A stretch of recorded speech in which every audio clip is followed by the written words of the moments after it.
പ്രഭാതത്തിന്റെ നിശബ്ദതയെ കീറിപ്പൊളിച്ച് അവൾ നേരത്തെ എഴുന്നേറ്റു. പ്രാർത്ഥനയിലും വീട്ടുവേലകളിലും തിരക്കായി സമയം മുന്നോട്ട് നീങ്ങിക്കൊണ്ടിരുന്നു. വെക്കേഷൻ ട്രെയിനിങ് പ്രോഗ്രാമിലേക്ക് പോകുവാനുള്ള ഒരുക്കത്തിൽ അവൾ വീടിന് പുറത്തേക്കിറങ്ങി. തിരക്കിന്റെ ഇടയിൽ മുറ്റത്തെ ചെടികളെ മറന്നുപോയെന്ന തിരിച്ചറിവ് അവളെ ഒന്ന് നിർത്തി. വാടി നിൽക്കുന്ന ചെടികൾക്ക് അവൾ സ്നേഹത്തോടെ വെള്ളമൊഴിച്ചു. അതോടെ അവയുടെ ഇലകളിലും അവളുടെ മനസ്സിലും ഒരു പുതുജീവൻ വിരിഞ്ഞു. അങ്ങനെ അവൾ യാത്ര തുടർന്നു. സ്കൂളിൽ എത്തുമ്പോൾ മനസ്സിൽ ഒരു പഴയ വാതിൽ തുറക്കുന്നത് പോലെ തോന്നി.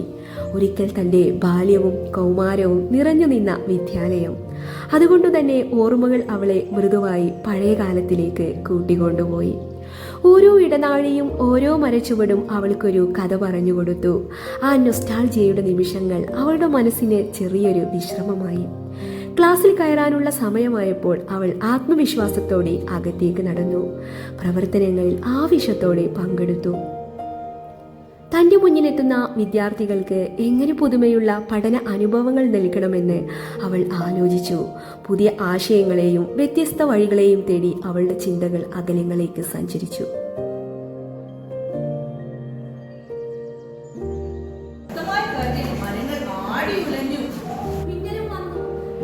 ആകാശമാ